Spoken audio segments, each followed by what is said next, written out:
안녕하세요. 하루를 여는 하늘의 귀한 양식 만나방송의 박종현 목사입니다. 10월 16번째 날 아침 성도님들과 함께 나눌 하나님의 말씀은 잠언 29장 3절의 말씀입니다. 지혜를 사모하는 자는 아비를 즐겁게 하여도 창기와 사귀는 자는 재물을 잃느니라. 지혜를 사모하는 사람들은 항상 신중한 사람들입니다. 어떻게 해야 일을 잘할 수 있나인가? 신앙생활도 어떻게 해야 잘할 수 있나? 내가 이 땅에 태어나서 살면서 어떻게 해야지 하나님의 영광을 나타내고 주의 뜻대로 살 수 있을까? 이런 고민과 생각을 항상 하는 사람입니다. 하나님께로부터 지혜가 오기 때문에 성경에 있는 것처럼 이런 사람들은 항상 하나님을 경외하죠. 자기 지혜와 경험도 있고 또 사람들의 지식과 지혜도 있지만 그것도 참고하는 것과 동시에 항상 하나님을 의지해서 위로부터 오는 지혜, 하나님이 주시는 지혜와 명철을 구합니다.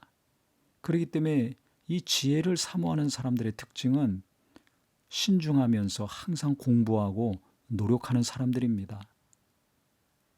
책도 보고 사람도 만나고 성경도 보고 기도도 하고 묵상하면서 항상 집중력을 잃지 않고 노력하는 사람들이죠.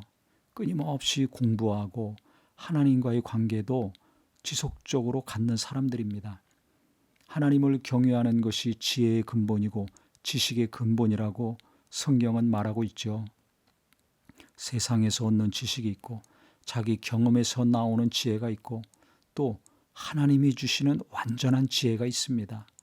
우리는 이 모든 것들이 잘 조화롭게 이루어졌을 때 이 땅에서의 형통한 삶을 살 수 있죠.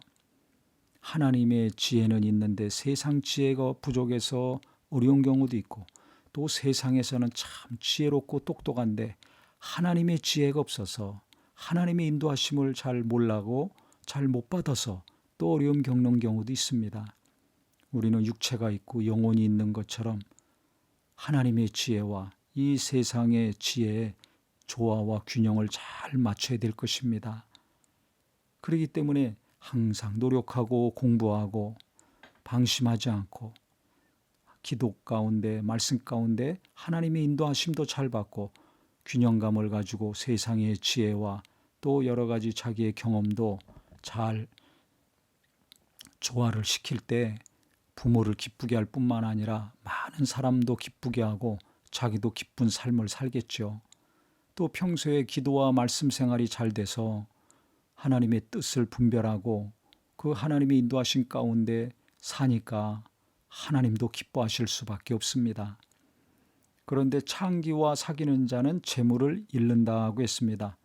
육체의 쾌락을 쫓는 자들, 나이에 관계없이 놀기 좋아하고 마시기 좋아하고 육체의 감각적인 그 자극을 좋아하는 사람들은 인생 낭비, 재물 낭비 할 수밖에 없습니다. 영혼은 텅텅 비어서 하나님의 은혜는 찾아볼 수밖에 없고요. 세상에 혼란하고 어지러운 것들로 갈수록 차겠죠. 그래서 그 답답하고 괴로운 거 잊으려고 또 감각적인 걸 쫓아가다 보니까 계속 소비적인 삶, 탕진하는 삶을 살 수밖에 없습니다.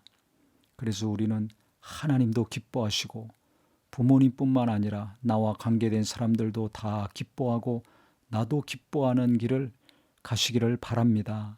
그 길은 깨어서 하나님을 항상 의지하고 그분을 구하고 찾는 것과 동시에 공부하고 노력하는 것입니다. 그래서 영적으로나 육적으로나 일에 있어서나 신앙생활에 있어서나 게으르고 나태하고 소비적인 삶을 살 것이 아니라 깨어서 하나님을 찾고 구하는 것과 동시에 이 땅에서도 지속적인 공부를 통하여서 계속해서 기쁨이 넘치는 앞날이 되시기를 예수님의 이름으로 기도합니다. 하나님 아버지, 우리가 성경 보는 것이 게을러지지 않게 하시고 하나님께 기도하는 것 게을르지 않게 하여 주시옵소서. 하나님을 경외하며 의지하며 나갈 때마다 완전한 하나님의 지혜를 받게 하여 주시고 또 세상에서도 공부하고 겸손히 배움의 자세를 가지고 일하며 나갈 때 하나님께서 세상의 지혜도 계속 공급해 주셔서 무슨 일을 하든지 나도 기쁘고 하나님도 기쁘시고 가족들도 기쁘고 특별히 부모님에게 큰 기쁨을 줄 수 있는 귀한 자손들 되게 하여 주시옵소서.